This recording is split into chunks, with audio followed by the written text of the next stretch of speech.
ano tawag, as an opportunity to voice out yung kanilang concern advocating for the independence of the Philippines.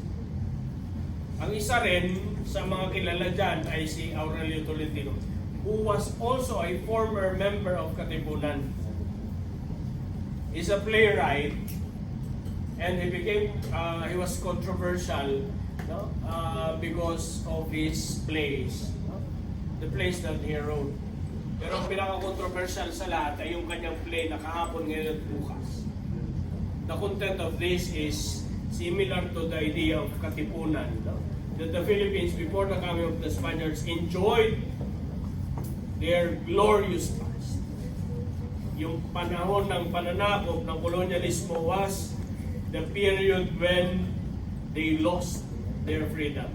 At yung bukas, yung tomorrow, is the time when they will regain that independence. So, ganun yung mindset, yung tripartite view ng Philippine history. Before the coming of colonizers, yung colonial period, at yung triumph, yung period when the revolution became successful. Another form of resistance was through religion. Yung isa sa pinaka creative na pamamaraan, one of the creative ways that Filipinos use to express their desire to become independent is through religion. Kilala sa panahong ito, 1902, tinatag yung Iglesia Filipina Independiente, aka Aglipayan Church. Remember that at some point in our history, the use and display of the flag was regulated by the Americans. Kaya lang, ginamit ng Aglipayan Church, ng IFI, Iglesia Filipina Independiente, yung flag as their coat of arms. So makikita ninyo dito, walang magagawa yung mga Amerikano. Kasi it's a religious expression. So they cannot accuse these Filipinos. Pero ang totoong orientation ng simbahan is nationalist. In fact, yan, pagka nag-travel kayo patungo dyan sa may PGH, makikita ninyo doon sa kabilang side yung Iglesia Filipina Independiente. The same Iglesia Filipina Independiente was established in 1902 with the objective of challenging the American power, the American colonial power. Yung last military encounter ng mga Pilipino at ng mga Amerikano, matagal. Imagine, yung Philippine-American War, naniniwala yung mga Amerikano, ended in 1901 when Aguinaldo surrendered. Tapos from 1901 to 1940, before the Second World War, ang tawag ng mga Amerikano dyan, peacetime. Peacetime. Kaya lang, kahit na peaceful ang Luzon at ang Visayas, they cannot fully control Mindanao. Especially yung mga Muslim communities sa Mindanao. So they were forced to develop new tactics, military tactics. In fact, isang trivia dito sa panahon ito, na-develop yung 45, yung kalibre 45, yung caliber 45 para labanan yung mga Muslim. Mindanao. Nakakita na kayo? Nakita ninyo? May kilang yung 45. Hindi effective kasi yung mga long firearms, no? Mas effective para sa hand-to-hand at sa face-to-face combat yung 45. Pag binaril ka doon ng 45, lilipad ka doon. Ha? Pag binaril ka doon ng 45, babaril ka doon. Lilipad ka doon. Lilipad? Malakas doon. Hindi ko alam kung lilipad kasi hindi ko pala subukan. Unless may pakmak. Kayo ka bala kayo. Ano ka lilipad? Kung wala ka namang pakmak, di ba? Lilipad ka kung ibon ka siguro or paru-paro ka, but if you're a human being, you'll just drop. Kahit tutumbo ka. Anyway.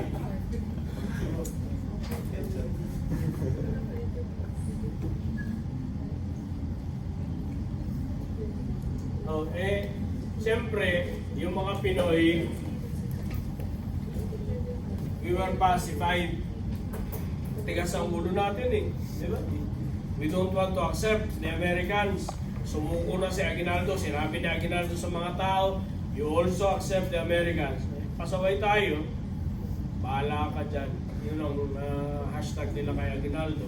But the Filipino, ordinary Filipino, continued fighting. Apolinario Mabini himself did not surrender. He was arrested and he was deported to Guam.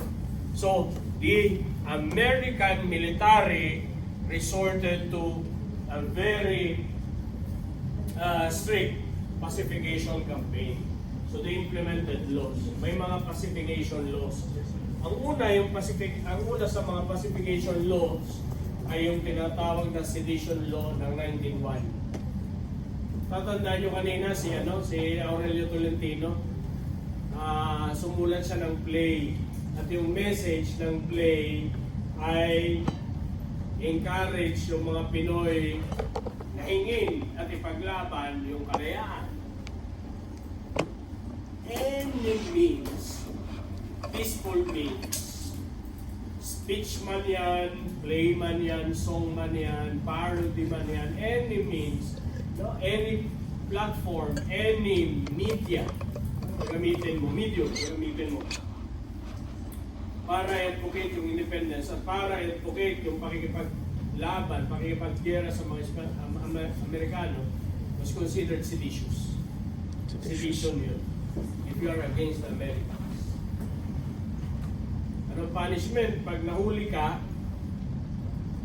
na nagsusulat, nahuli ka na nag-direct ng play o nagpapalabas ng mga theatrical performances, kung may ganito orientation, you will be arrested and you will be deported. Some, yung mga mas minalas, like Macario Sakay, niloko siya ng mga Amerikano. Sabi kay Macario Sakay, we will give you your independence. You stop fighting. You go down. Bumaba ka na from the mountains and then we will treat you. Nung bumaba na si Macario Sakay, he was arrested. At he was jailed here in, alam niyo yung city jail? Kapag magta-transfer kayo ng MRT, LRT from Di Jose to Recto, yung dadaanan ninyo doon na malaking compound, yung city jail, dyan pinatay si Macario Sakay. Maraming mga tinatawag nilang mga seditious na mga tao ang pinatay dyan because of this. Itong mga tao, wala ka namang magagawa. And they are also katipuneros and they are after our independence. Related to this sedition law of 1901 is the Brigandage Act of 1902. Ano ba yung brigand? Pag sinabing brigand, tulisan, bandit, bawal mag-join ng organization na ang orientation nitong organization na ito ay pakikipaglaban, fight for our independence. If you join these organizations, you will be branded as killer, bandit. Di ba kayo bawal din kayo sumali sa fraternity? Member ka ba ng fraternity? Ha? There's no more fraternities. Sino member sa inyo dito? Fraternity. Ha? Sarah, what? Wala ka?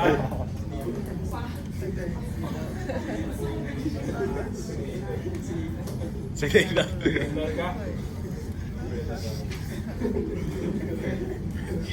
Head fraternity head. Noon, hindi fraternity yung pinagbabawal. Yung mga revolutionary organizations, no? Ngayon, Fraternities are sa considered holy. Lasal, pag sumali ka sa fraternity, expulsion.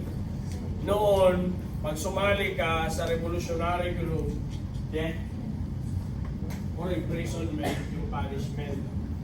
So, all armed resistance were considered pure punishment. Hindi ka legitimate revolutionary.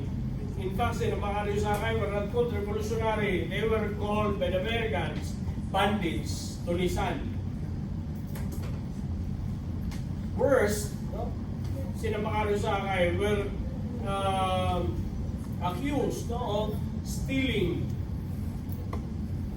carabaos, rice harvest, etc. Paraning itong mga Amerikano na ito. Alam niyo, isa pa sa mga biktima nila, Pasano Rizal. Pasano Rizal, when he learned that Aguinaldo surrendered, he still continued fighting. Nahuli si Pasano Rizal somewhere in Los Baños. He was tortured by the Americans. Later on in his life, he would tell a story of how he was tortured by the Americans. Alam niyo yung torture sa kanya, binunot isa-isa yung kanyang fingernails at saka yung kanyang toenails. Long ocean. Subukan niyo yung ocean dyan. Hindi pa nga niyo na-experience. Try niyo, one fingernail lang. Para umamin si Pasano Rizal, nabandito siya, napunisa siya. Yung iba were publicly executed. Ang lakas pala na narinig niyo. Now, Nasa ocean. yung isa pa ay yung Reconcentration Act. Reconcentration Act of 1903.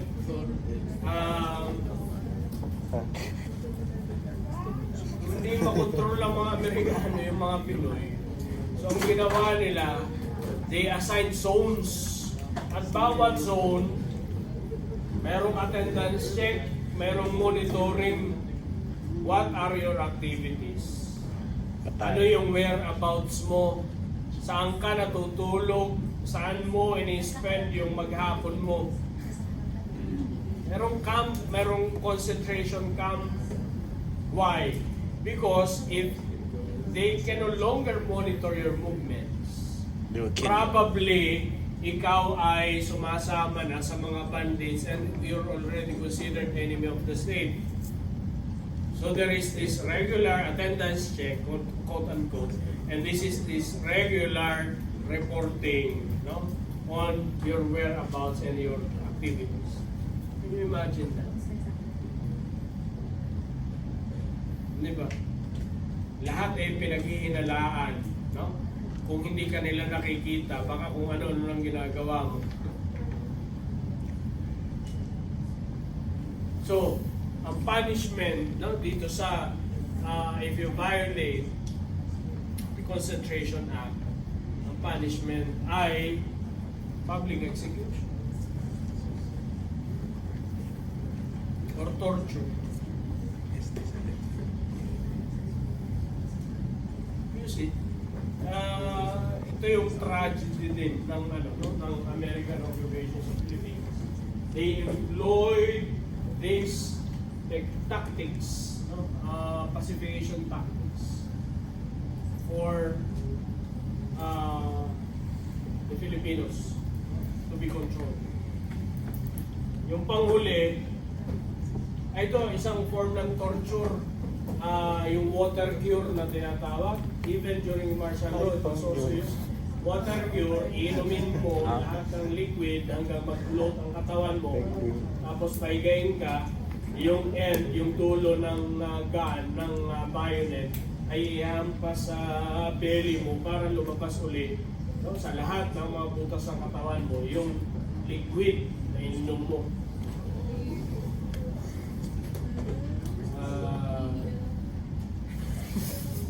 Kahit na hindi ka nga napapaihi, bigla kang ihi because they will force you, no, to release, no, in this language.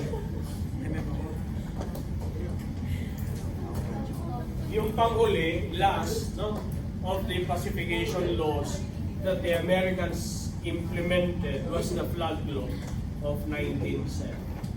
Ano itong flag law? Logical naman, flag law, ibig sabihin lang nito, the Americans prevented us from displaying our flag and we were prevented from singing our national anthem. Cool. Kaya sinasabi ko sa inyo, nung nagsimula tayo ng Gephis, tayo lamang kako sa buong mundo ang mayroong specific law on how to display our flag and how to sing our national anthem. It's called Flag and Heraldic Code of the Philippines. Why? Because it's very sentimental to us. At some point in our history, we were not allowed to sing our anthem and we were not allowed to display our anthem. Kaya mapapansin ninyo, di ba? Tingnan nyo sa YouTube, yung isang bubong estudyante ng UE, ginamit na pang map ng floor, yung Philippine flag. Di ba, 6 Actually, dapat punishment doon. UE should be closed. Yeah. May mga ganyan. Tapos, isa ring news, last year, I think, sa isang last full show sa sinihan, sa last full show sa sinihan sa Pampanga, mayroong mga ogags na hindi tumayo while playing the national anthem. Merong isang ambassador pala doon na nanood din ng sine, sinama siya sa presinto. And that's correct. And you can do that. And anybody, any Filipino, pwedeng gawin yan kapag merong isang tao, kapwa niya Pilipino, na dinisrespect ang flag or ang singing ng national anthem. Hindi OA yun. It's sentimental for us. Dahil tayo ay kinurtail yung liberty to sing our anthem and to raise our voice. Joke's on you. I came here after Liwanag. that. Kaya hindi nyo pwedeng kantayin ang kung ano-anong paraan yung national anthem eh. Napakabilis nun. Siguro ilang seconds na dapat tapos mo na yung national anthem. Hindi katulad ng mga ginagawa ng mga singer ni Pacquiao pagka may fight sa Pacquiao. So, ito yung pacification law. Now, who implemented this? These pacification laws, early pacification laws, were implemented by the military. Pacify the Philippines, military governors were stationed here. The first military governor was Wesley Merritt in 1898. He was succeeded by Elwell Otis. Unfortunately, itong mga pangalan na ito ay mga straight names lamang na ngayon. Hindi na ninyo alam kung sino yan si Otis. Bakit may Otis din sa may pako? It was after this governor, military governor. The third was after MacArthur. Was Governor General, Military Governor General, 1900. Meron pa yung first. Now,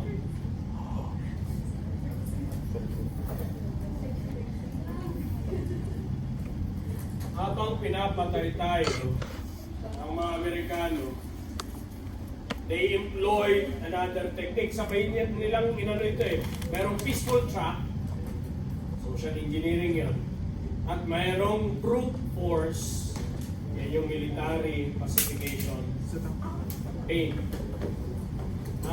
Para magmukhang mabait yung Amerika, benevolent nga ang tawag nila eh. No? Para magmukha silang benevolent, so they brainwash. Anong tawag doon? Social engineering. Ang tawag sa sociology. Pag sinabing social engineering, in simplest terms, ito ay psychological manipulation, brainwashing, Good to know.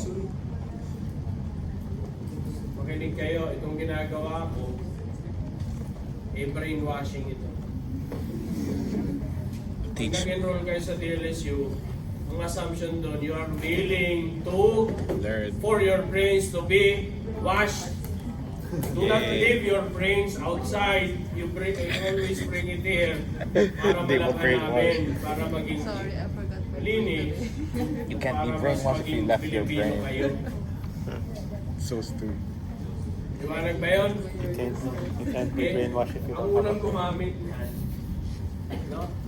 Yung mga Amerikano, yung mga Pinoy naman, willing na magpa-laban ang kanilang utak. And they use English as the medium of instruction. That's why